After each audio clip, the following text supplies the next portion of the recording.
Welcome to Spiritual Truths with your host, Kerry-Marie. Today, I'm so excited to have with me Christine Spencer. Christine will be discussing with you today her experiences she's had with near-death experiences. She's a published author of the book, Pathways to Peace. And she'll be talking about the people that came across her journey that have had near-death experiences. It's such a wonderful and fascinating subject, which is truly heartwarming. If you like this podcast, please like, and we'd love you to subscribe to our channel and turn on notifications so each time a podcast is released, you'll know about it. Blessings and love, Kerry-Marie.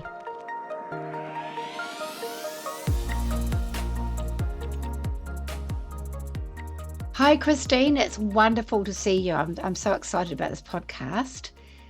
Thank you for inviting me. Yeah, you're very welcome. It's really lovely to see your face again because I actually have met you in person.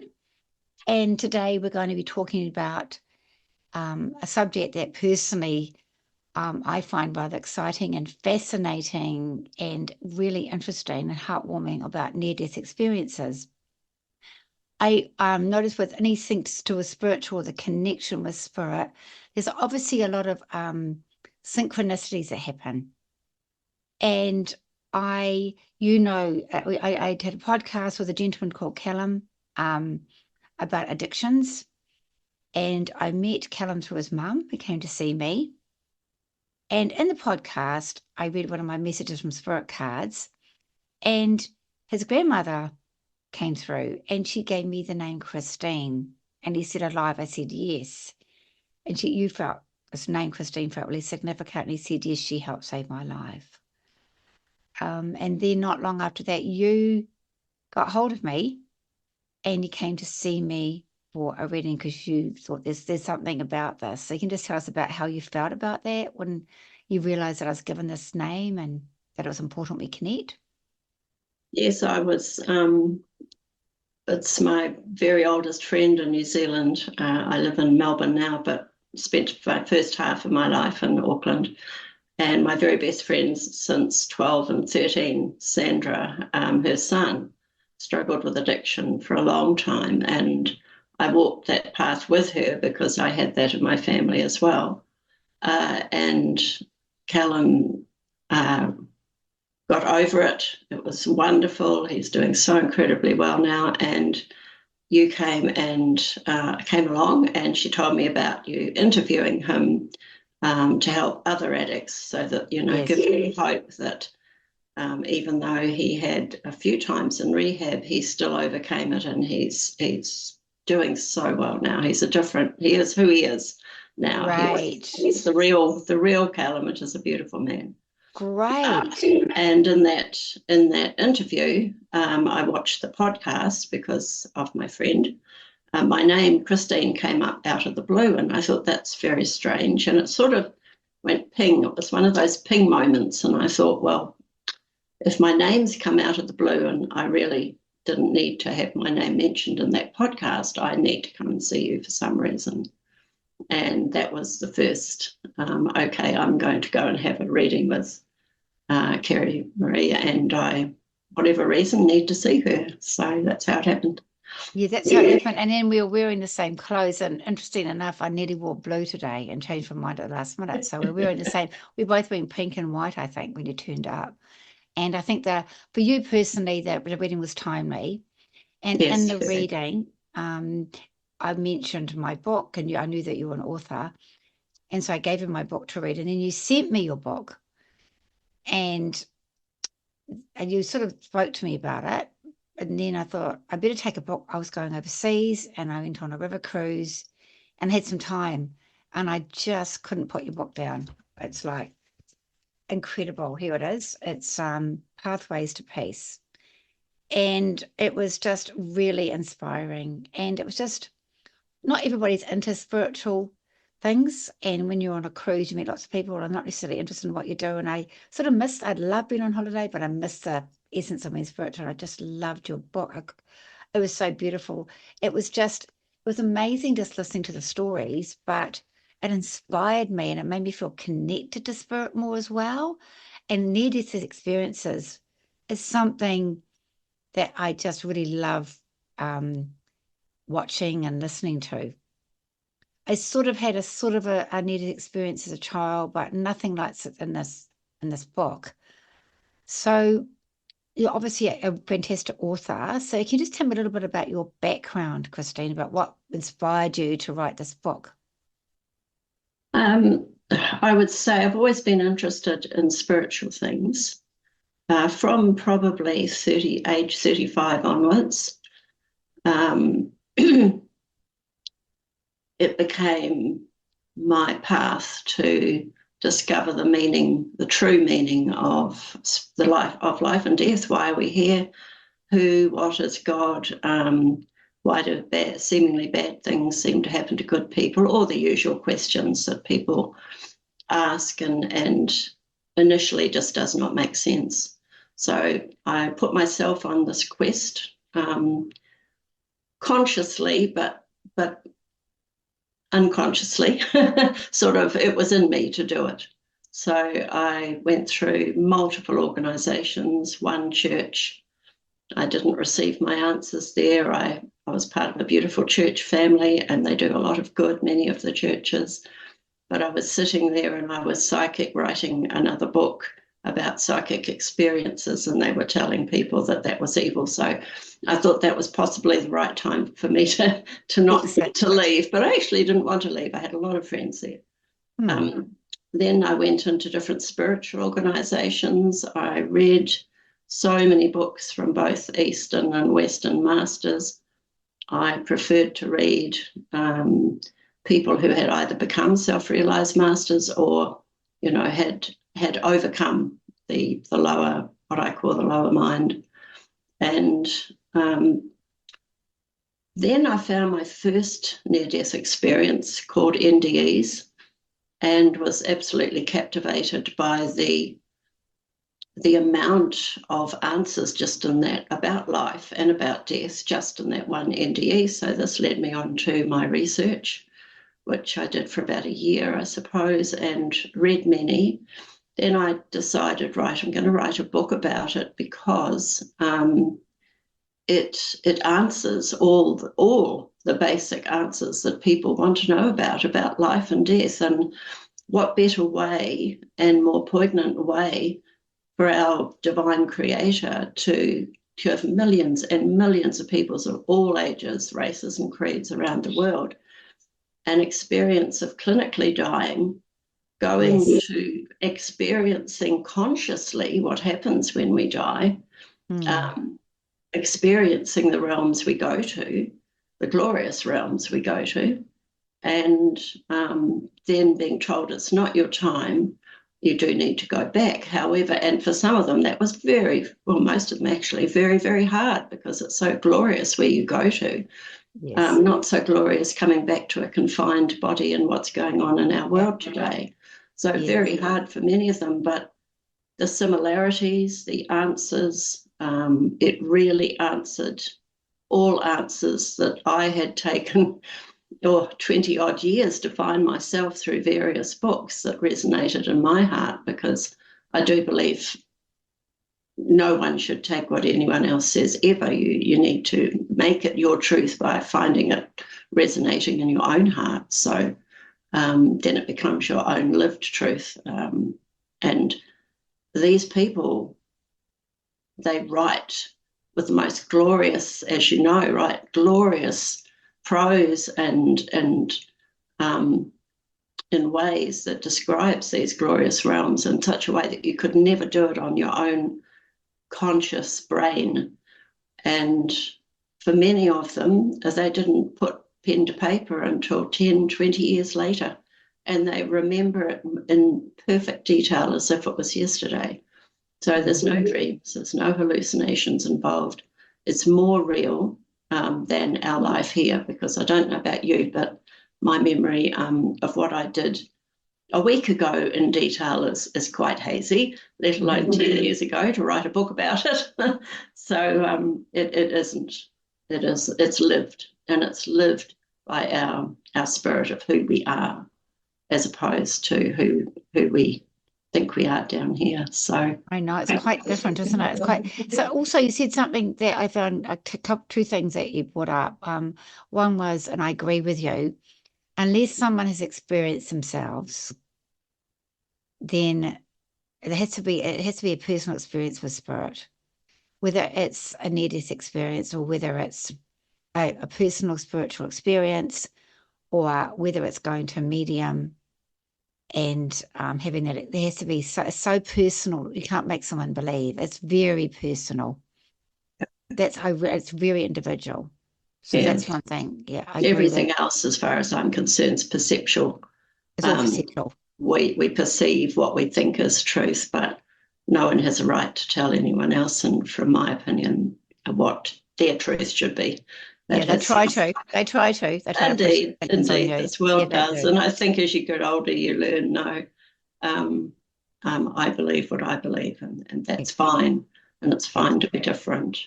Yeah, One of the biggest things also that inspired me to do the book was, I think, to help take away the fear of death and dying, and to help shift the mass consciousness paradigm of the fear of death, because I would be really interested to know. It'd be nice to take a poll of what percentage of people around the world still fear death. And I think we would find it would be a great percentage. And that paradigm, from my perspective, needs to change. Yeah, I agree with you. There was a girl that I used to be in a circle with, and she told us that her father had a heart attack on top of the Auckland Harbour Bridge, and he survived. But he had such an amazing experience. He always said to her, never fear death. It's the most beautiful thing. Yeah, So yeah, fear of it, yes, which is understandable, because it's the fear of the unknown, isn't it? That's exactly it. Yeah. So when you read, as you know, experiences, like I thought I would do a collation of young children, too young to have been indoctrinated, who've had near-death experiences, atheists who didn't believe in God and turned to become ministers, ministers who turned away from religion and wanted to be, well, as having said that, not from God, but from the dogma and creed of religion. Yes. And a wide group of diversity of ages, races, creeds, and put together some extraordinary near-death experiences that defy one's normal credibility, but are proven. Yeah, one of the questions that came up for me when you were talking was, I'll get into near-death experience in a minute, but what highlighted for me, and I think people think about, you mentioned, is why do bad things happen to people? And so if I can just ask you that before I get into the near-death experiences, or from your learning, what you've learned from interviewing near-death experiences and more about it, what would your answer be to that? It's one of the most debated questions, I think, and why a lot of people even turn away from God, because they say, how could God allow these things to happen? I do, yeah. Yes, but we have this thing called free will on planet Earth. And we also, which will come up in this interview, have a life review. Every single person that dies, per se, passes over, has to go through a light review with a higher spiritual being. And there you have an interactive, like a screen, interactive, you're in it, watching every single thought, word, and deed of your entire life, right through from birth to death. But what you particularly see and perceive and feel is every negative word, action, and deed you've ever done to anyone, or the repercussions of all the people down the line that touched. And for some people, like there's a man in here who was a Vietnamese paid government assassin. I'll read some of his, which is extraordinary. So you see all this, and you see all your good, and the spiritual being that is overseeing your light review never judges. It's all about love and compassion and empathy. And the person watching, they also see every single good word, kind act, benevolent action that they'd give to people and all the repercussions of that, of course. And what comes out of that is when the people, particularly the perpetrators who have done a lot of bad things, even in the middle range, but in a lot of bad things to other people, like they've sexually abused someone, shall we say, sexually abused children, shall we say. Now, they see this in total honesty without any of the physical things that cloud your senses. It goes straight to their heart. They only have their heart there and consciousness. Yes. And it makes them want to come back and repay what they've done. And this being that is also with them assists them in ways that suggest ways that might be possible for them to do that. And shall we take someone who has been abusing children, passes over, and has filled with remorse, absolute remorse, and wants to make something right, they can come back as someone who is sexually abused. So that will never happen again. I see. So if I can ask you, but not that necessarily. That is not to say that everyone who's sexually abused has done that. I was going to say that. I do not. Yeah, I was going to say that. No. So the other thing I was going to ask you about that, it's just an example. What about, so we've all made mistakes in our life, and I've looked back at my life and I've got regrets, and I've tried to make peace with things like hurting people. For instance, I had a broken marriage, and I'm sure that hurt my family. So I've tried to make amends with my children and as much as possible. So what about you when you have on this earth, when you feel you've done your best and your utmost to, of course you can't take back the past, you wish you could, but what about if you've try to make amends on this earth? Does that sort of still come into your life review? Well, it's always about making amends from the perspective of a near-death experience. Right. So are you talking from that perspective or in I'm not talking about like am I living my life now, for instance. Sorry, I didn't hurt I just touched the microphone. So for instance, some people are self-aware and some people aren't. And none of us are perfect. We make mistakes and we do the best we can at the time, and we may not meant to hurt people. For instance, for me, my broken marriage is not something I meant to hurt my family or children, but I did. So since then, as I've got older and wiser, I've tried to make amends with my children and my family as much as I can and take responsibility. So when it comes to a life review, I'm just using myself as an example, and I go to the other world, would that sort of make a difference to your life review, or you still have this remorse or regret about what you did when you've already tried to make amends? Everything that you've realized in this lifetime, and forgiven yourself. Forgiveness is a huge one and peace of mind for people on earth, and they make a big thing of that too, but it is. Forgiveness is ultimately important of self and of others. And let's take a broken marriage. I've had two, so I'm well aware of it. We know that we're not perfect. No one is. This is a planet of learning. We do our best in each moment, and as long as we know we've done our best in each moment, that's all we can do. So we have to do what's best for us in our heart, in our truth in each moment. So that becomes difficult sometimes if we're feeling that my truth is I'm not happy in this situation, whatever it might be anymore. I need to move out of this situation for my peace, for my happiness, because ultimately it is about finding happiness within ourselves, finding peace within ourselves. So that is our decision to make. And what it does to other people is how other people perceive it. It's not actually created by us. How they feel. How they feel is their choice. So although it may look like we have hurt people from whatever it is we may have done, they have chosen to be hurt by that situation. And also, I do feel also we do sometimes, realize, it might say broken marriage might be the right example, we might realize I wished I never did that.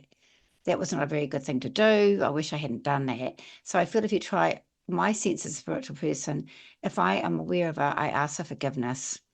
I try to make amends. I feel when I go to the other world, I've already worked on myself, if you know what I mean. I think that That's right. authenticity, that responsibility about, Yes, yeah, I should. definitely. It's a maturity thing, isn't it, really? Yes.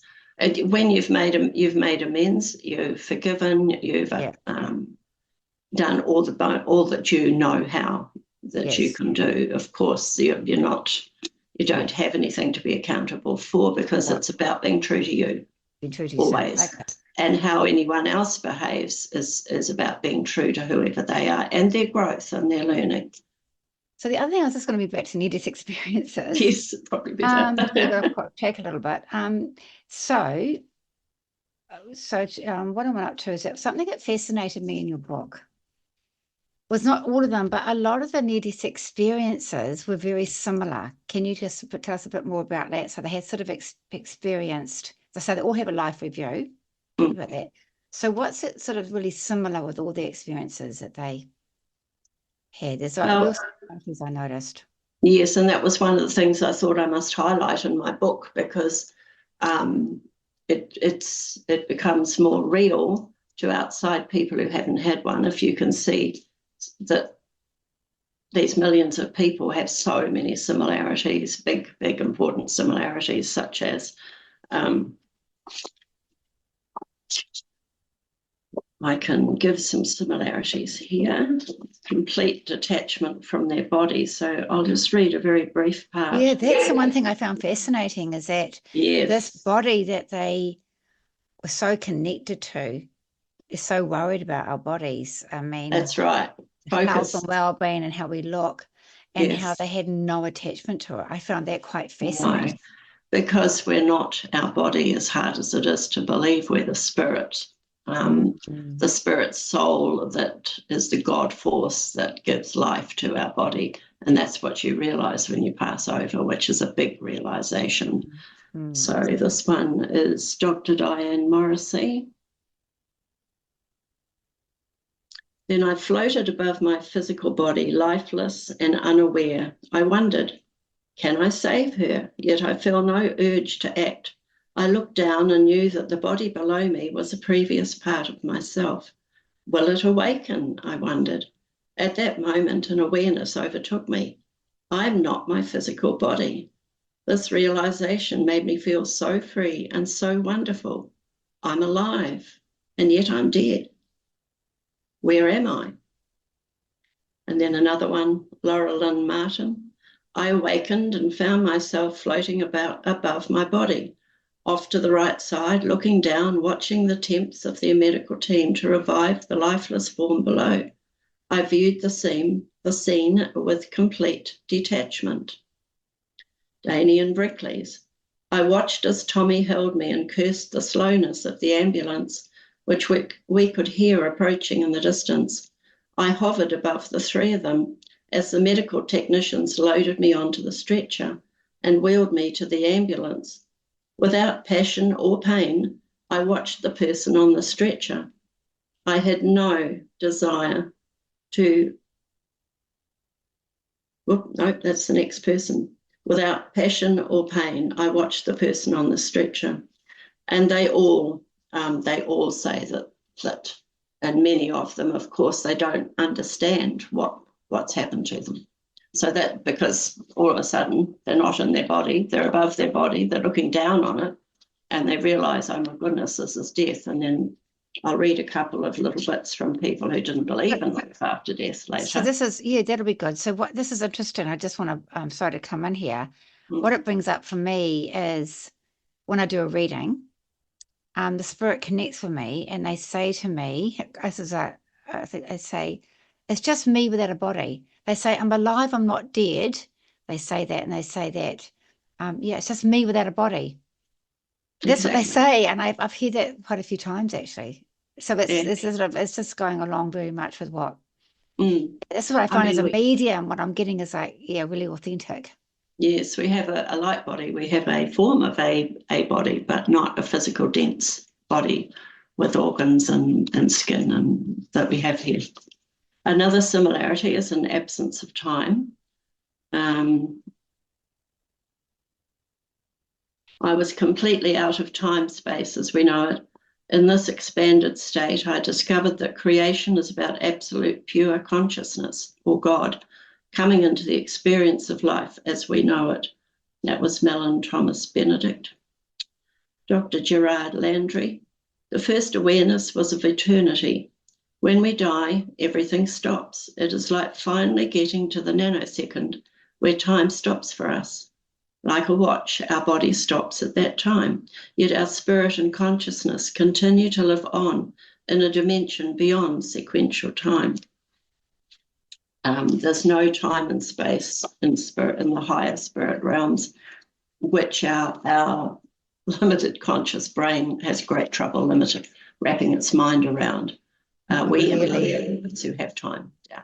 Yeah, we can't understand that. Everything is, you see and perceive everything, and it's one of the wonders of passing over and remembering, because we have sometimes hundreds and hundreds of incarnations. We know all this. Our spirit inside of us already knows this because we've been in the higher spirit realms. That's where we live, basically. This is a sojourn back to planet Earth to learn important evolutionary lessons, and we choose to do it. No one is ever made to come here, so it's totally our choice. A couple of other similarities. They travel to a passageway, a strong pinprick of light, which leads to the creative God essence, which is total enveloping love. I'll only read one of those because we don't get too time constricted.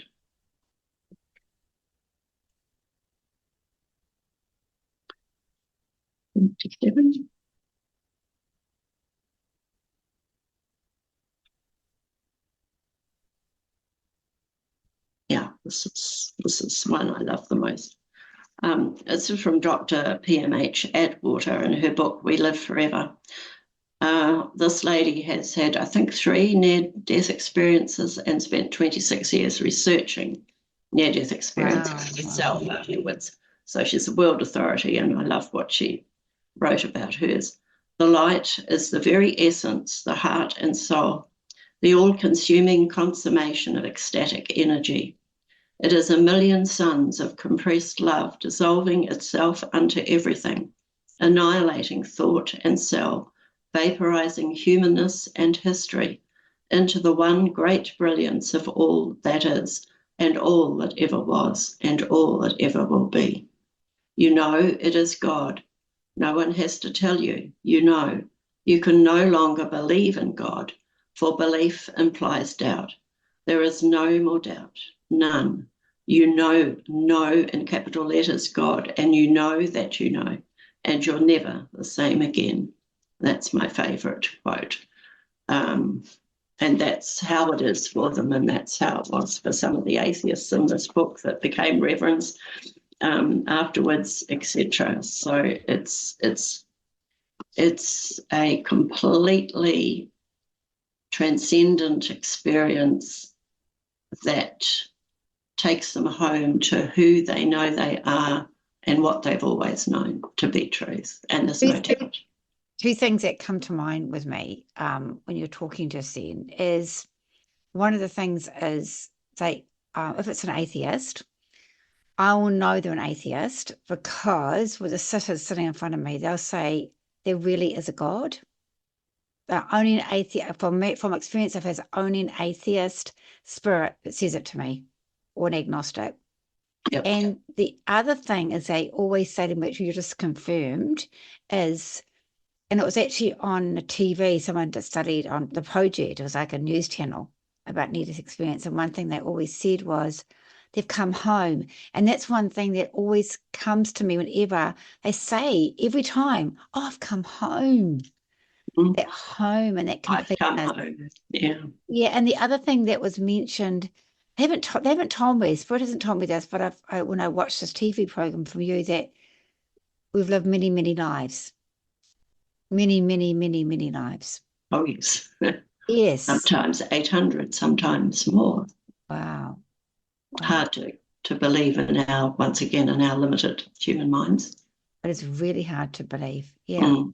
So how Mm. did you, this is so fascinating. So how did you actually come across these amazing people? Because you obviously had this intention that Mm. this is what you wanted to do. And I would say with spirit, that would have made it happen for you. So what Yes. happened? What was the process for that? Yes, well, you have the intention and the desire, and that sets it to come back to you. Do you So mean how did I first read the first? Sorry, how did can you first meet these people? Like I found out when I wanted, I actually dedicated myself to, this is what I need to do as a medium and everything. I just met people and the right people came along and it always comes about that way. So for you, you had this intention that you wanted to write about near-death experiences because you found it gave you the answers and you became committed to it, writing a book. How did this present itself? How did you find people? Did it just sort of, was there In my synchronicity case, around I this? had met Yeah. one person and spoken to them briefly, but they were not someone who really wanted to be public about it. But Yes. that was, I found it very interesting. So then I researched it and I contacted all the people in this book that are contactable. I had Yes. to because I have quotes from their books or quotes from their story, or they gave me a part to put in, and I had to have permission to write that in the book. So I had to contact them anyway. I Mm. interviewed some of them. Some of them have since passed, Mm. but the ones that I did interview, yeah, it's just so incredibly fascinating, especially for someone who knows that they've had this quest to find the meaning of life and Yeah. death out from a young age. How So did for that, me, how it's did like, that, oh, here's all the answers. yeah, I how did don't that, need. yeah, how did that change your life? Well, it stopped me having to search for Right. Yeah. basic answers anymore. But and I'm still reading, more and studying different things on a different level that aren't involved with NDEs. But for me, it awakened the author part of me that said, okay, there's too much here um, of valuable information that does change people's lives, and knowing, and I believe in a mass consciousness affects the whole world. So I know there's a mass consciousness fear of death and dying. So my desire was to make my book one of many that is adding to the taking away of the fear of death and dying, to Yes. change the whole paradigm to one of knowing that we are eternal beings and that we never die. When you know you're an eternal being and we never die, how can you fear death? When you know what happens, how can you fear death? And to take away the fear of death means people can live wholeheartedly in the now and the life, because it's like an overshadowing, especially if people are ill or Mm. terminal. They know people who are terminal, or there's young people passing, or people suffering with cancer.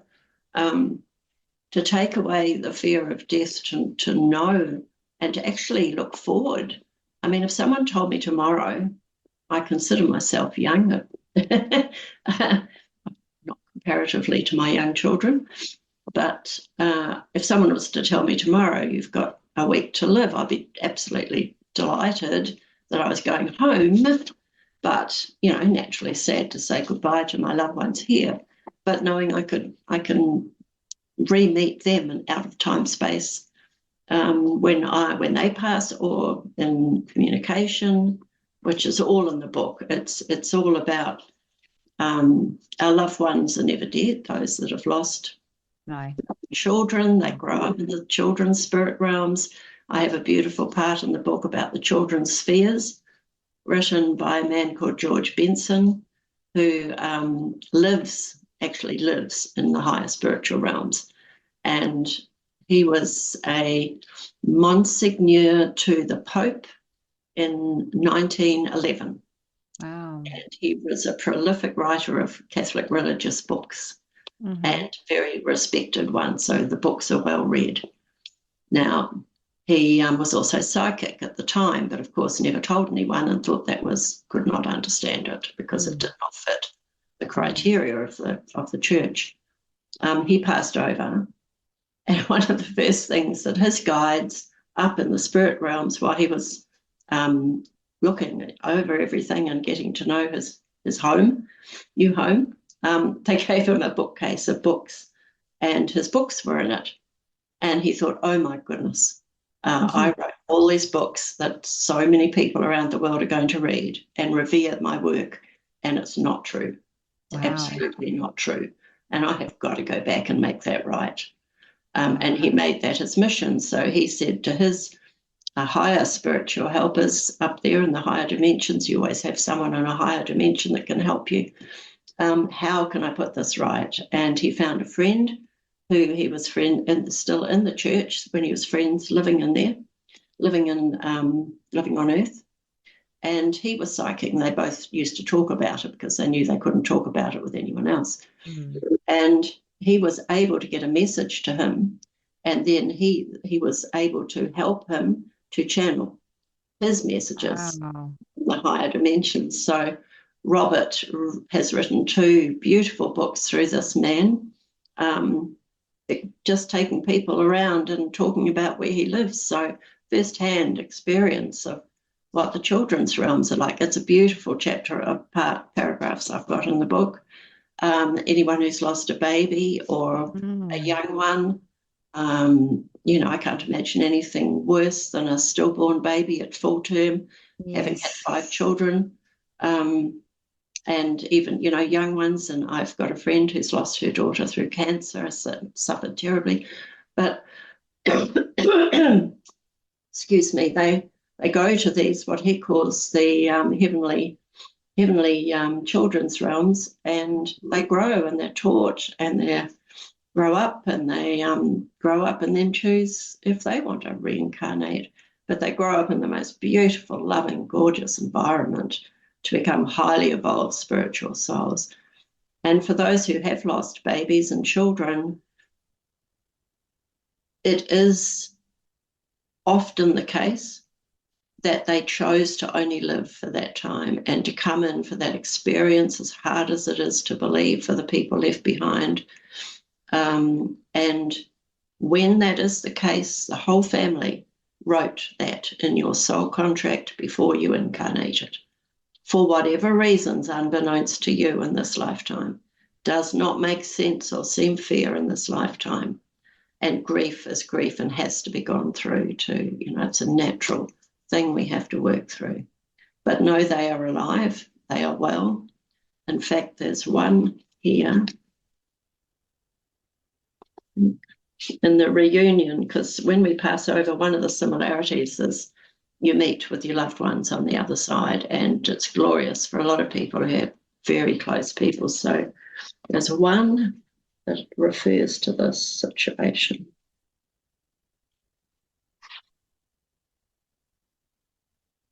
And, it's divine justice. Divine justice is completely fair, where down here nothing makes sense as far as justice is concerned. We think people doing bad things get away with it. No, they don't. It's reassuring. It's reassuring. Yeah. Yes. No, the complete divine justice once you pass over. Yeah. I was greeted by acquaintances, friends. This is Lynn Claire Dennis when she was having her near-death experience. I was greeted by acquaintances, friends, my grandparents, my father's best friend, as well as a school chum from 7th grade. One of the most wondrous encounters came when my maternal grandmother approached me carrying a baby. It gets me quite emotional. I knew this child was the son I had miscarried in the 7th month of a difficult pregnancy. Seeing him brought a new peace to my soul, as I finally realized that this child of my heart had fulfilled his purpose to absolute perfection. So I found, that answers that. So when you said they grow up, so this was a baby. So do all the children grow up, or some of them stay as babies? No, they all grow up. So when she passed, he was a baby though. He hadn't grown He up. was a baby. Yeah. So Or if you miscarry, that's yeah, what you're asking about. I yeah, actually don't know. I right. couldn't answer for sure on that one, but I know any child that has been born Yeah. keeps growing, even if you lose them early. I would even say, I can't say for a fact, but I would say that stillborn, being fully formed, would carry on up there growing. Well, I've had experience with this. So it was a lady. She's very scientific. I won't go into too much detail, but Mm, she didn't tell me anything. And she took me to a church to do this reading. She got permission, and I saw this really big son as a stillborn baby. And I said, "You've lost a baby," and he was stillborn. And I had said he was really big. He's a big baby, and she said really was. And it's just in itself, she just was blown away that I could see this child. I was given a vision of the stillborn baby, but then I was given the age that he is now, and she was not a tall person, but he was very tall, and he was capped like university, and had the cloak. And I said that he's grown to be very tall and knowledgeable, and he's been capped in the spirit world. And she said that her husband's really tall and the family's tall, and I'm hugely intelligent. So that I can confirm that. yeah, wonderful. Yeah. Yes. Yeah. But I think sometimes he showed himself to me as a baby first, and then he showed himself as he progressed. Mm, Yeah. yes. So I can Yes. confirm. Otherwise, you wouldn't have an understanding of the correlation. Yeah, yeah. And another thing I was just going to ask you is that I've met people who had near-death experiences, and I know it changes them. They often get altruistic, but what I noticed about them, it's this girl that was sitting at my table at Arthur Finney College, and she had angelic eyes. I just couldn't stop looking at her the whole week. I thought, what is it about this girl? She's just like an angel. And then she got up and she had two near-death experiences. And it just, the eyes, and it's somebody else I met. I can't explain these eyes. It's like the eyes of the window of the soul. I just, I did you think I notice it would. about their eyes? The words coming into me are they're touched by God, and they bring that essence of being touched, so dramatically touched, um, back through their soul, through their eyes. It's incredible. You just, Mm. little Nate, you can't describe it. And then the fact that they're quite altruistic. Often they want to, something, they learn something, they come back. It can be very hard coming back, but they get quite altruistic, don't they? They Oh want to, yes. they change completely. Can you tell us about that altruistic, or how they just change completely? Oh, do they change completely on some of the ones, as you know, in this book Yeah. are absolutely incredible. Um, They're never the same. never the same. No. Let's go to Mr. Damien Brinkley, who is one of the near-death experiences, which is wonderful. Now, Damien,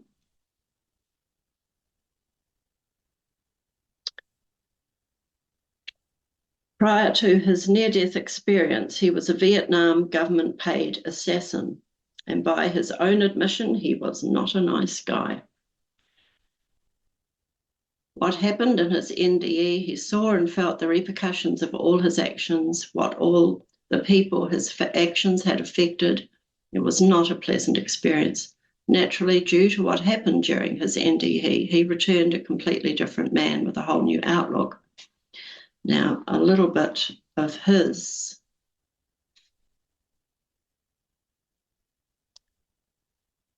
Now, Damien was electrocuted, should not be alive. He is a medical miracle, just being alive.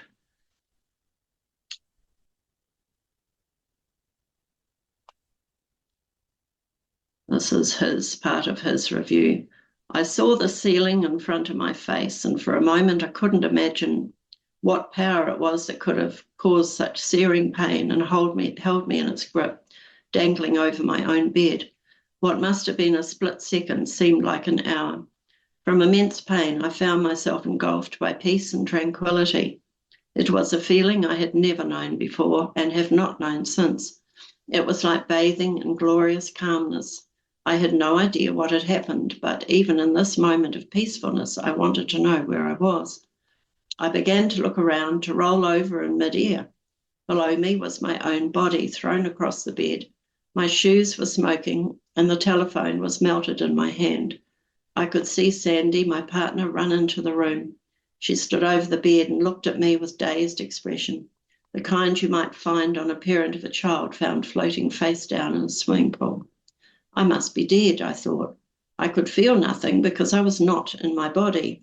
I was a spectator of my final moments on earth, and as dispassionate about watching my own death as I might be, as if I were watching actors reenact it on television.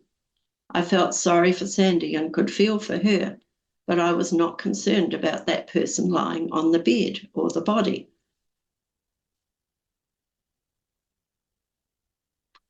Now in my life, fast forward, now in my life review, I was forced to see the death and destruction that had taken place in the world as a result of my actions. We are all a link in the great chain of humanity, said the being. What you do has an effect on the other links in that chain. When I finished the life review, I arrived at a point of reflection in which I was able to look back on what I had just witnessed and come to a conclusion. I was ashamed. I realized I had led a very selfish life, rarely reaching out to help anyone. Almost never had I smiled as an act of brotherly love or just handed somebody $1 because he was down and needed a boost. No, my life had been for me, about me. I hadn't given a damn about my fellow humans. I looked at the being of light and felt a deep sense of sorrow and shame. I expected a rebuke, some kind of cosmic shaking of my soul. I had reviewed my life, and what I had seen was a truly worthless person. What did I deserve if not a rebuke? As I gazed at the being of light, I felt as though he was touching me. From that contact, I felt a love and joy that could only be compared to the non-judgmental compassion that a grandfather had for a grandchild. Who we are is the difference that God makes, said the being, and that difference is love. There was no actual word spoken, but this thought was communicated to me through some form of telepathy. Again, I was allowed a period of reflection. How much love had I shown people? How much love had I taken from them? From that review I just had, I could see that for every good event in my life, there were 20 bad ones to outweigh it. If guilt was fat, I would have weighed 500 pounds. As the being of light moved away, I felt the burden of this guilt being removed completely. I had felt the pain and anguish of reflection, but from that, I had gained the knowledge that I could use to correct my life. I could hear the being's message in my head again, as if through telepathy. Humans are powerful spiritual beings meant to create good on the earth. This good isn't usually accomplished in bold actions, but in singular acts of kindness between people. It's the little things that count because they are more spontaneous and show who you truly are. I was elated. I now knew the simple secret to improving humanity. The amount of love and good feelings you have at the end of your life is equal to the love and good feelings you put out during your life. It was just that simple. My life would never be the same. My life will be better now. I know the secret, I said to the beings of light. And he came back, didn't he? He came back. Oh, yes. Now, he came back. In his words, he was electrocuted from the inside out. So his whole body was burnt to a crisp. His stubbles of his nails were black. In fact, people who visited, a couple threw up because he looked so bad. He was all expected to die. There was no way they expected him to live. But through what he had seen, and it was a big life review. They even showed him some of the future. Oh, really? Did they? Yeah. Wow. Yeah. Yeah, he didn't say what they were, but he says Much later, when I returned to life, I wrote down 117 events that I witnessed in the boxes they showed me. For 3 years, nothing happened. Then the events I had seen in the boxes began to come true. In the 18 years since I died and went to this place, 95% of that which I was shown has taken place. Wow. It was time for me to begin my own rehabilitation. I had decided to make my body work again, one muscle at a time. My brother brought me a copy of Gray's Anatomy to the hospital. This book describes the workings of the human body, which detailed written explanations of a line drawing out each body part.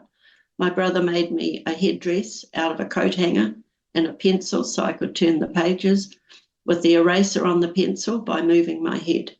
I started looking at every muscle in my hand, examining the picture in the book while I focused on the muscles and tried to move them one at a time. Hour after hour, I stared at Gray's Anatomy and then at my hand, talking to it, making it move. When the left hand worked, I did the same for the right hand, and so on my entire body. The greatest moments came when I was able to move a muscle, even a little. When that happened, I knew my body was going to work again.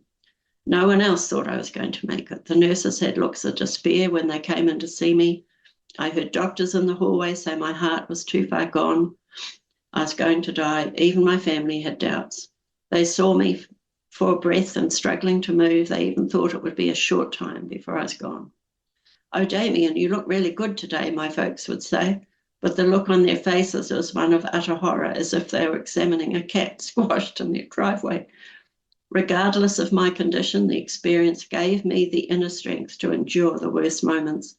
All I had to do was recall the love that I felt emanating from those heavenly lights, and I could press on. Now, he made a full recovery. And now, from a paid Vietnam assassin, Damien's fight to regain physical normality was monumental. Since his 4 NDEs, I didn't remember that, Damien has spent the last 30 years in service to humanity.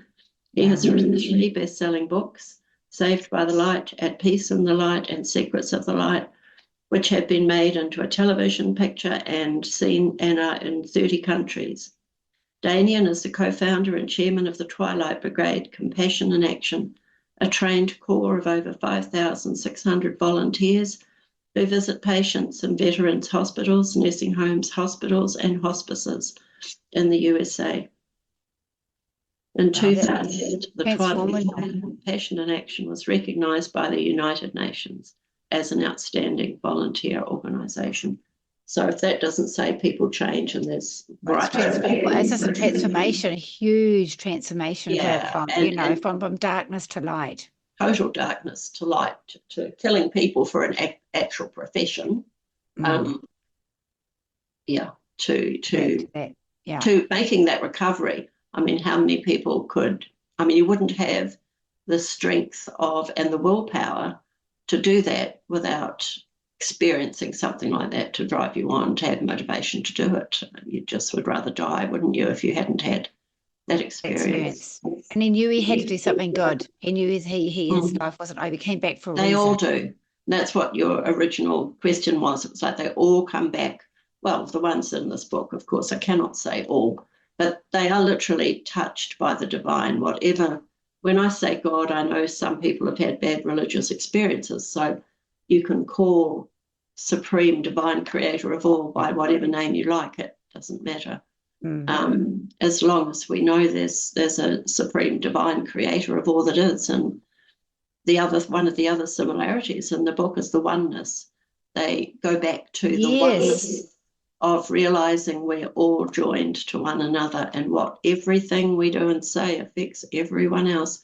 It affects the mass consciousness of the world. So every bit of fear we have adds to the mass consciousness of fear. Every bit of kindness and generosity we have adds to the mass consciousness of kindness and generosity. So every good thing we do adds, and right down to the little acts of kindness.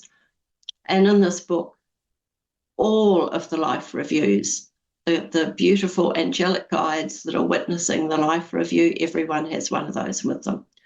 You can imagine with someone like Damien, you would have to have someone like that with you. They all witness it in complete neutrality, compassion, and love. They all say it's the little acts of kindness that we celebrate in a person's life review.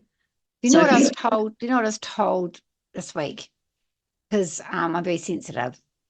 And someone said to me, because I remember getting very upset. I went to my soul once, and my soul told me I was kind. And I got really emotional because I couldn't stop crying. It was embarrassing. I was taking a retreat, and because I knew it's so hard to be kind in this world. And someone told me this week, they said, the trouble with you, Kerry-Marie, your problem is you're too kind.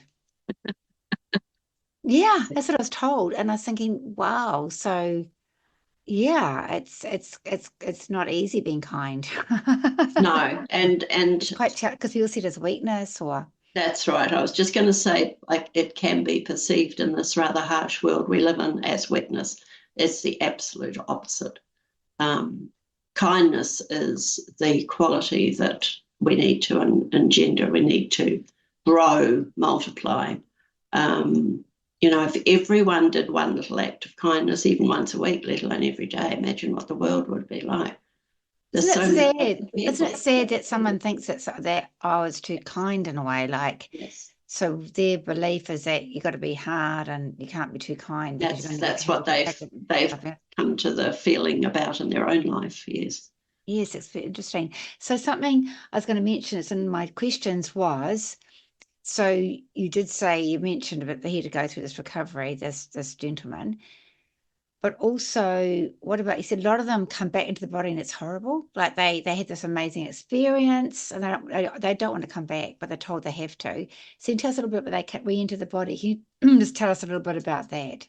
How was that for most of them? Well, for all of them. All of them? Okay. Yes, because you're coming from a state of pure consciousness and freedom and love. So if we can just imagine, and we can only imagine from a limited human brain perspective, people who can feel this in meditation understand it, but from those who never have, you go from thinking you're this body with all its human frailties. We all have them, and we all have to push through whatever it is our challenges are. No perfect people in this world, and it would be really good if everyone believed that and knew that they didn't have to be perfect. That would help too, because we don't have to be. We're just learning how to be kind, happy, good people. Train of thought. We were coming back into the body. Yes, coming back into the body. So you go from being in this dense, low vibration earth, which is a 4D planet, mostly third dimension, third frequency planet, which means the vibration is low for the average mass consciousness. It's rising all the time now. It's wonderful to say. However, you go from this planet with so much harsh judgment, horrible things happening and all around us, to then having the knowing once you go to the higher spiritual realm. So what animates our body is our spirit and soul and our consciousness. There's a neurosurgeon who passed over who had all these realizations. I read his book. Yeah. Yes, that's wonderful. They thought the brain was it did everything, but no, it's your God, force, spirit, soul that animates every part of your body. So your physical shell dies, it drops to the ground. Up your silver cord you go with help. Always usually with help, to the light, to a high vibrational place, which is only love. So if we imagine taking away every negative thing, where there was no decay, no disintegration of anything, everything remains pristine, whole, and 1,000 times more beautiful. I've seen some of it in nature, in everything, but our body is free. We join in with the mind of God almost. So we can go anywhere, be how we want, We are in radiant, vibrant health. We choose to remain, we never grow old. We choose, most people I am told choose between around 30-ish, so 25 to 35 and remain that age, but in full radiant, glorious health. So we can't even perceive what full, radiant, glorious health is because we don't have it down here. Up there is freedom for everything, everywhere. You're pure consciousness in a light body, but you can travel anywhere, do anything, manifest anything, and nature is just sublime. The flowers have an inner light, the trees, everything is devoid of anything negative for a start. So, and it's a massive concentration of love. So when these people go into the light, it's like whoosh, from this dense, restricted human body that has to live in a low vibration of horrible things happening around us all the time that we can't control, to complete freedom of consciousness, of spirit, of knowing and being spirit in a world that is glorious and full of just all-encompassing love every moment of every day, and where everyone knows that you're linked to everyone else through this fine gossamer web of divine creation of the one God, supreme source. Everyone wants to help everyone. Everyone is there to enable everyone in whatever way. Yeah. So choose. There's no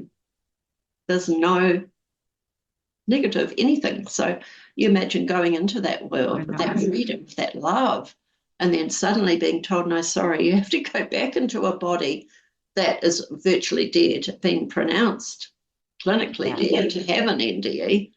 You have to go back into that body. They go back into the body, and it's like, they say, being squashed into this hugeness of our soul, squashed into the little human body with all its frailties and its just about deadness, and then having to live in this body. So, and when it's not your time, there's nothing you can do about it. You have to come back. And for those people who have had the near-death experiences, for me personally, I believe they've been given them to share.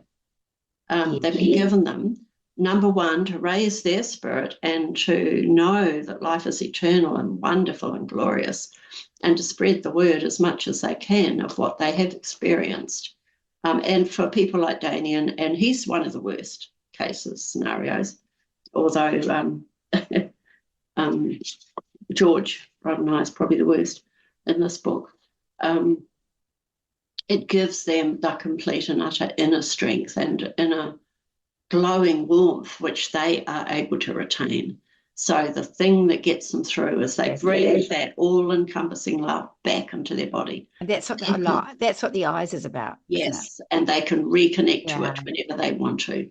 That keeps them alive. Can they? They can reconnect to that. Well, I'm surmising. I shouldn't say that as a fact.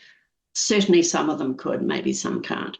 That's totally up to them. But once you've experienced something like that, I imagine you can very easily just tune into it and say, "Take me to the light." And I cannot see why they wouldn't be taken to the light in some way, in a dream or whatever. But that love, that overriding, absolute, all-enveloping love does stay.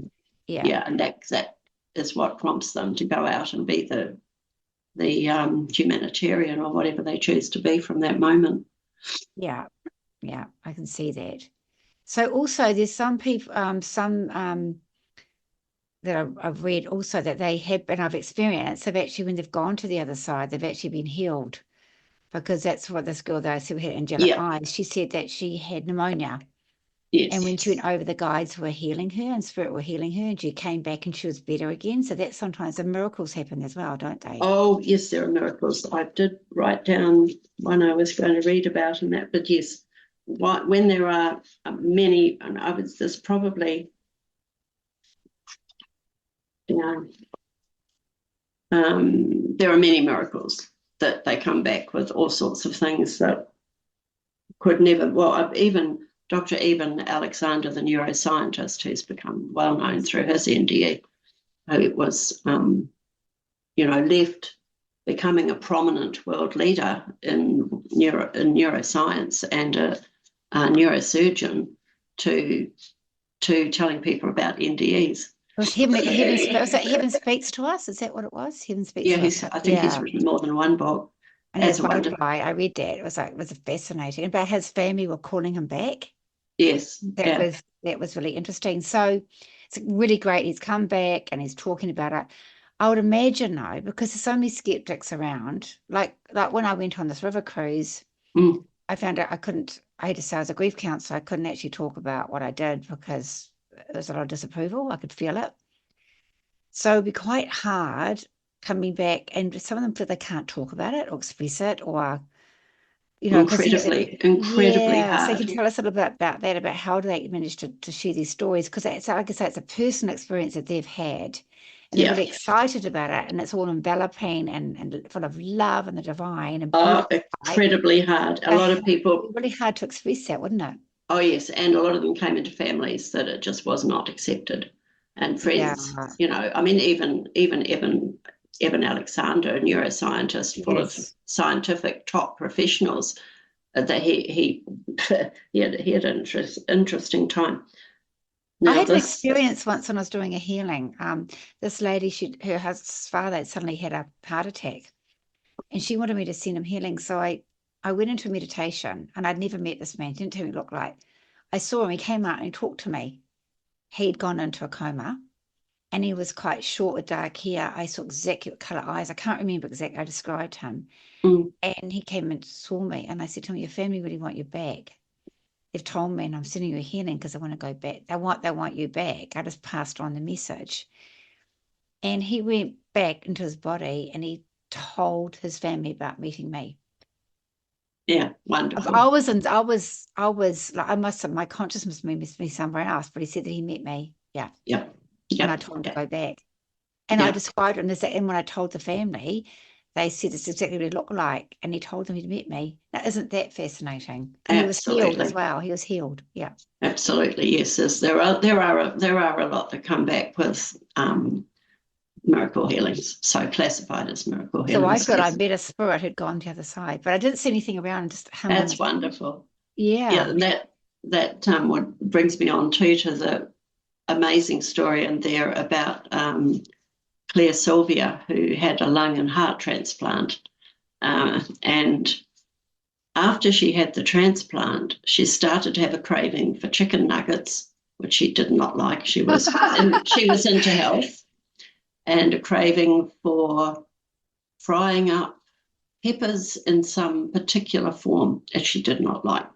But she started doing both these things and decided she liked them, so that's strange. Then she started having absolutely lucid dreams about a guy called Tim. And Tim came to her in her dream and said, I want you to give a message to my family. They had a lot of vivid dreams together. And then he said, I'd like you to give a message to my family. I'm still alive. And that my heart and my lungs now reside in your body. Wow. So this is interesting for anyone with transplants. This was a blow-away story. I could read it, but I won't read it all. And she thought, surely not. And he gave her his name and where he used to live. So with her friend, she wasn't semi-believing that she was having hallucinations or that this could be true, but she listened. Then she and her friend went to the library and went back to the year that he died. He died in a motorbike accident, and sure enough, there was his name as having died in a motorbike accident at the date that she received the transplants. And then she went and looked up to see if the address was still valid, and his family still lived at the address. So bravely, she went and said, I'd like to talk to you because your son Tim is visiting me in spirit in my dream state. And so they welcomed her in, which, I mean, obviously it was a meant-to-be situation. And she described him down to a T, to his mannerisms, to the things he liked, and they said, oh my God, that's absolutely our son. This is magnificent that he has come back to talk to us, to let us know he still lives, and that he gave his life and gave new life to you, because she would have died without it. She was close to dying. And then she said, he didn't like chicken nuggets by any chance. Funny. Yeah. And they said, yes, it was his favourite food. He died at 18 and he had a bag of chicken nuggets on him at the motorbike scene. Wow. And the And she pepper? said, how about this particular dish with the peppers? Yeah, that was one of his other favourite foods. Oh, So she has an essence of his spirit inside those, makes sense, inside those organs.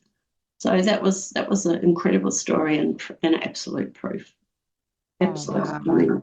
extraordinary. So I can see that there's something else that you'd like to share with me before we finish. And Andre might get my cards for me, the purple cards. Somewhere. Oh, they're on the table. Yeah. On the table over there, Andre. Yeah. Okay.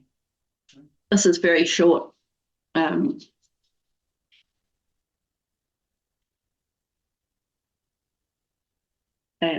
I have to finish very quickly? Oh, it's very short. But no, you don't have to finish. No, I just thought we'd yeah. No, there's no restraints in this at all. Okay, thank you. This is one of the most extraordinary near-death experiences I have in my book, and it's all scientifically and medically documented. Reverend George Roddeneyer's this is part of his extract. Before he died, Dr. PMH Atwater, who is this world authority on NDEs, interviewed Reverend George Roddeneyer and documented his unusual case in her book, Beyond the Light. Dr. Atwater wrote, George Roddeneyer was a vocal communist dissident in Georgia and Russia in the year 1976. Roddeneyer was run over twice by a car driven by a member of the KGB. The second time was to make sure there was no slip-up on the assassination attempt. He was rushed to hospital, pronounced dead, and his body was taken to the morgue. Morgues in Tbilisi, where he was, are not like those in the United States. Their bodies are quick frozen immediately and kept in that state for a full 3 days before an autopsy is performed on the body is dispensed with. After 3 days, Roddeneyer's body was removed from the freezer vault and wheeled to the autopsy room. A team of doctors began to start splitting apart his lower torso. As the blade touched the flesh, he managed to force open his eyes. One doctor, thinking this is a mere reflex, promptly closed them. He opened his eyes again. Again, the doctor closed them. Once more, his eyes popped open, only this time the doctor jumped backwards and screamed. Believe it or not, Roddeneyer's own uncle was one of the attending physicians. Then George thought about his body, and instantly he was back in the morgue, viewing for the first time his green, blue, black remains frozen on the slab. I don't want that thing back, he declared. Through an unknown power, forced him to linger and look around. George continues. Now, I love this bit. Shows what we can do in the spirit world. 2 little walls separate you from other bodies, he said. I saw them, all of them. In the darkness, I could see. The memory of the car came back. Suddenly, the thoughts of everyone concerned with the event, as if they were thinking their thoughts inside of me. I scanned their thoughts and emotions to find truth. I saw my wife go to the grave where I would be buried. I saw her thinking about herself and what would she do now. Roddeneyer felt he was able to do as much as he did because time and space, as we know it, do not exist. He returned to the morgue and was drawn to the newborn section of the adjacent hospital, where a friend's wife had just given birth to a daughter. The baby cried incessantly. As if possessed of X-ray vision, Roddeneyer scanned her body and noted that her hip had been broken in birth. He verbally addressed her, "Don't cry, nobody will understand you." The infant was so surprised at his presence, she momentarily stopped crying. Children can hear and see spirit beings. That child responded to me because to her I was physically a reality. After the attending physicians in the autopsy unit quit screaming at the shock of seeing a dead body come back to life, they rushed Roddeneyer to emergency surgery. All his ribs were broken, his muscles destroyed, his feet a mess. It took 3 days before he could finally move his tongue around enough to speak. His first words warned the doctors about the child with the broken hip. X-rays of the newborn were taken and he was proven right. Rod and I remained hospitalized for 9 months, during which time he became something of a celebrity. Many doctors came to see me. In the Soviet Union, psychology is a science concerned with the study of life and death. They were interested in what I could tell them about perceived death. That one I found absolutely. Just, I remember reading that bit in a book. I was blown away. So this person was in a morgue. And frozen for 3 days. Frozen for 3 days. Run over twice. If that's not a miracle. Oh my goodness. Just, it would be your worst nightmare, wouldn't it? Like, I think it's worse than your worst nightmare. Yeah, because someone has to be pronounced dead, don't they? Yeah, just slightly, yes. And, and what the shock it must have been for the surgeons, but that once again, what he experienced, which was a beautiful, long experience actually, gave him the will to heal a completely squashed body. The stories in your book are fascinating. So here it is, it's Pathways to Peace. And so, Christine, how can people get by? Can I just mention that there is a section for the terminally ill and for people that would grieving. Be really good. Yes, Yeah, definitely. there's a whole section in the book for people grieving loss. There's 4 chapters of after death communication, where your loved one who has passed communicates back with the loved one and experience and actual extracts, and how it is possible for you to do in some cases as well if you're grieving the loss of a loved one.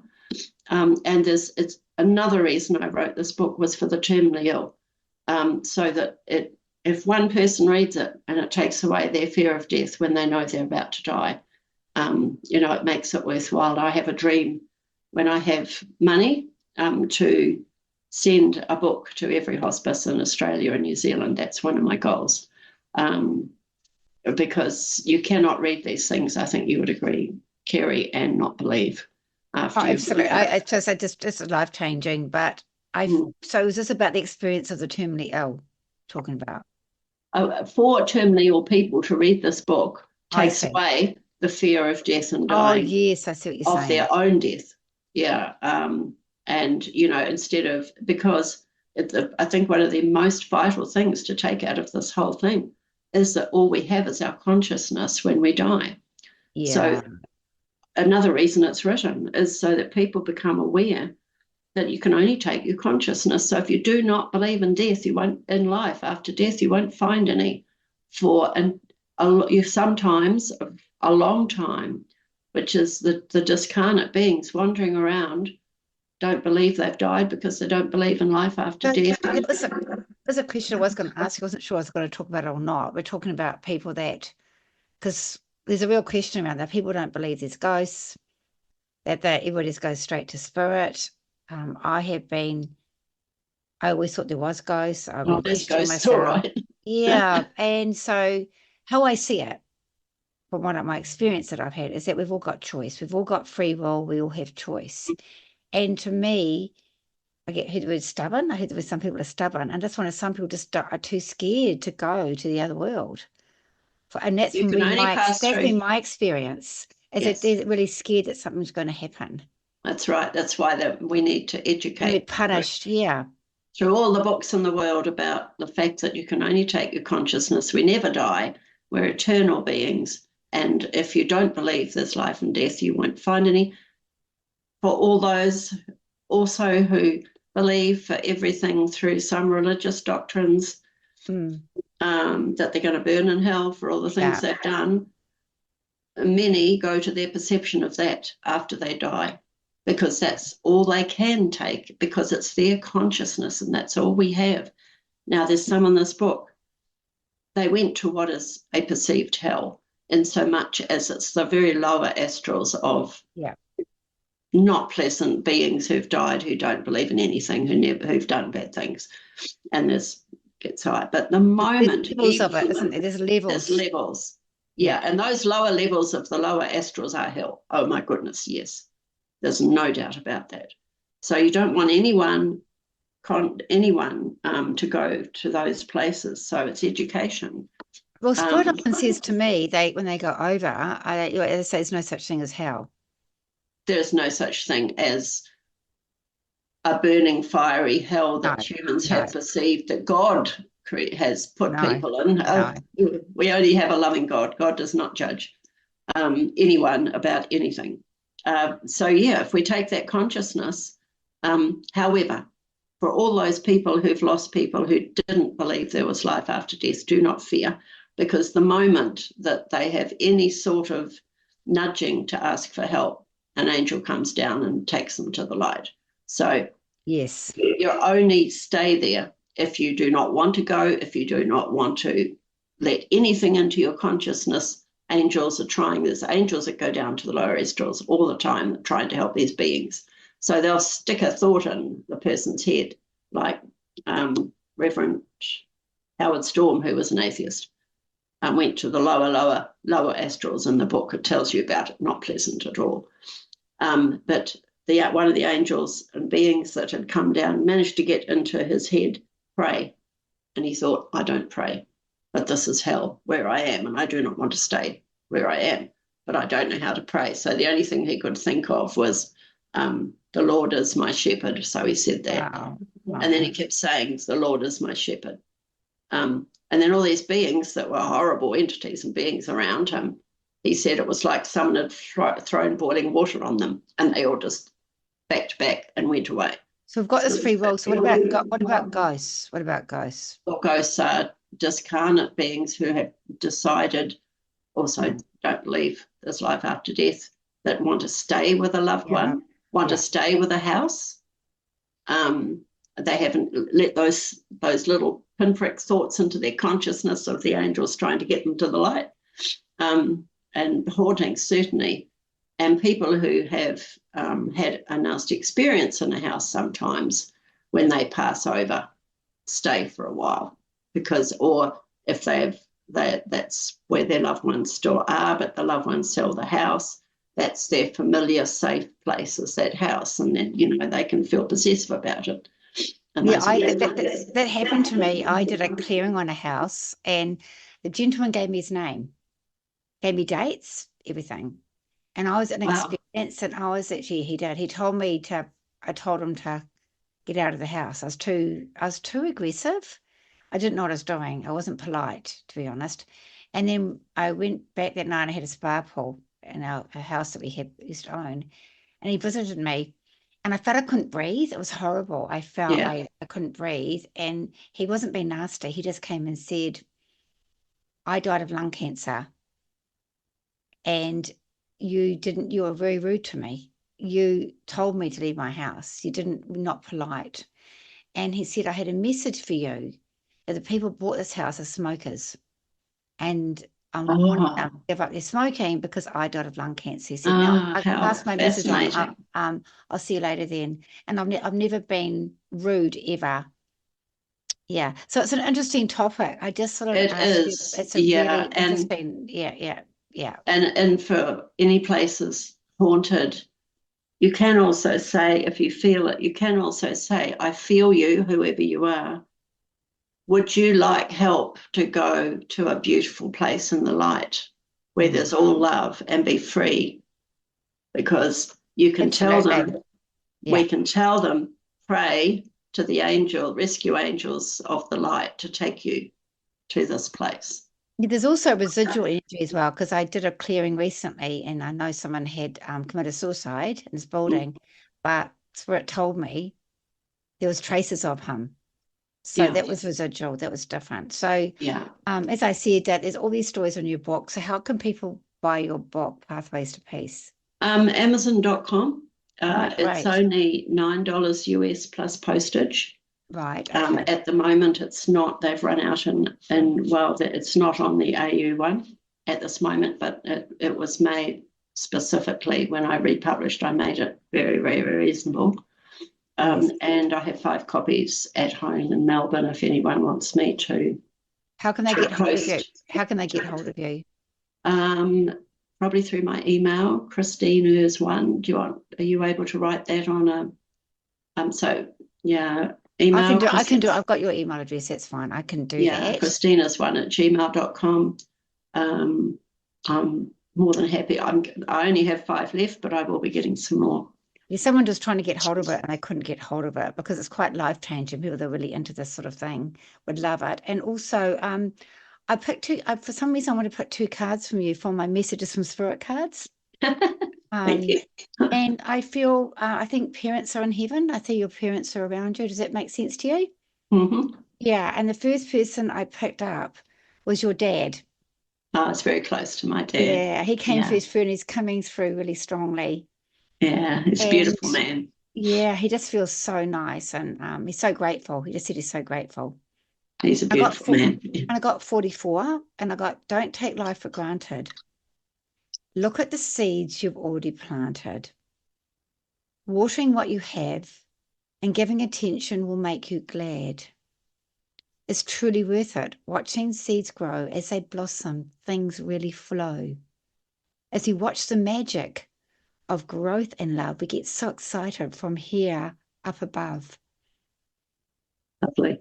And I don't know if you love the garden, but I love the garden. okay, so obviously love the garden, and he's sort of saying, even like doing this podcast, the seed you've already planted. So what you plant, you're talking about the universal love, we're all united to take away the fear of death. You're planting these seeds, and there's still more to grow. So lovely, that's lovely. Yeah, and I do feel. He said, "Don't be sad." I'm not sad. Yeah, that's what he said. And number 31. It's important. Yeah, this is from your mum, and she feels a bit more stronger, strong-minded. Does that make sense? And I don't know if she was judgmental in life, but she's not judgmental now. So she was, yes. Okay, so she feels she had a narrative about life and single-minded, and this is the way it had to be. And she said, it's important for you to follow your passion, learning to write, which you wouldn't do, or get into fashion, so she approves of what you do. It doesn't matter what you choose. If you follow your heart, you cannot lose. You are special and unique. Do not worry what others think. So she obviously worried what other people thought of her. Oh, she did. Absolutely. And she's telling you not to worry. And she says, you have been made this way. She accepts you now. Embrace you are. Do it your best and reach for the stars. So it's a blessing from Mum. That's gorgeous.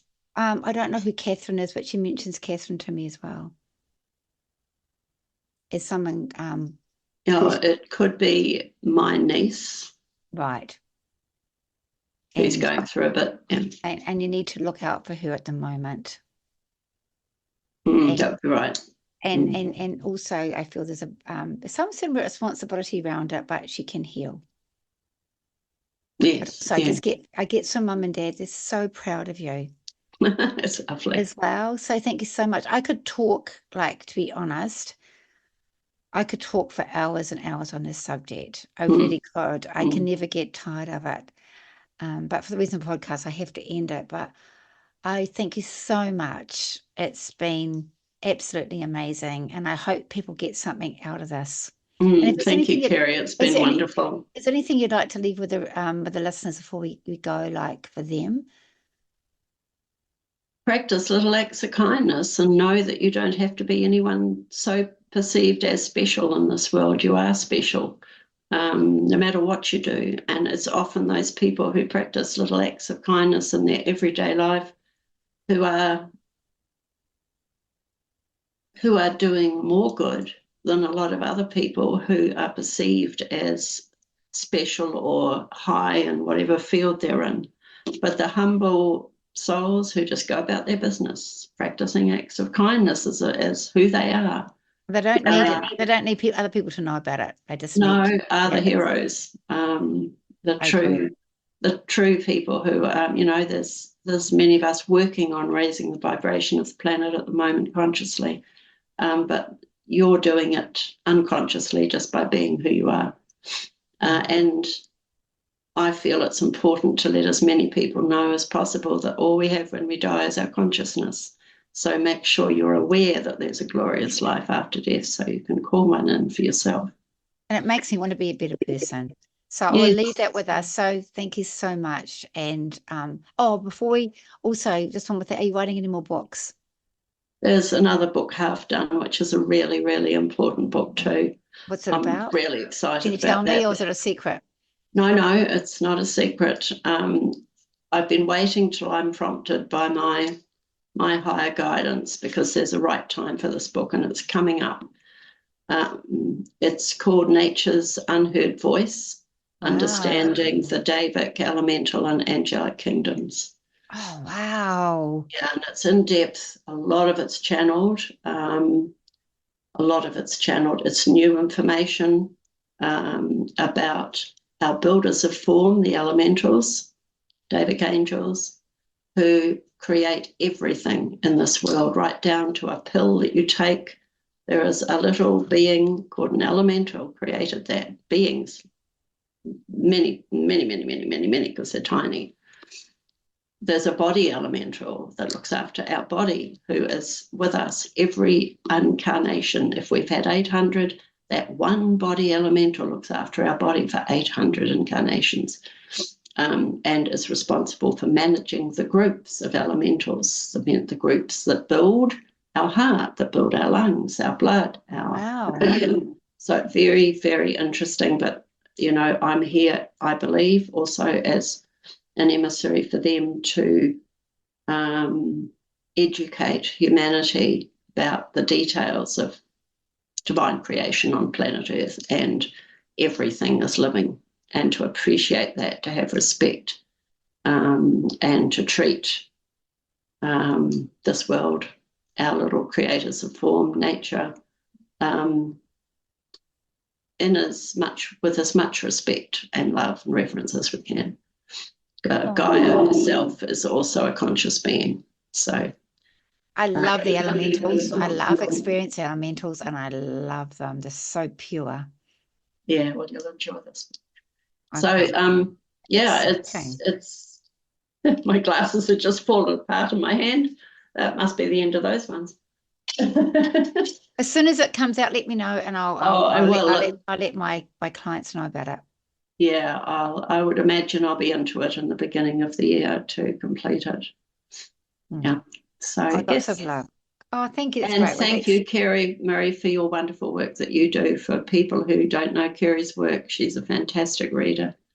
So thank you. And I love it. It's my passion. Yes, that's what it's all about, following our heart and our passion.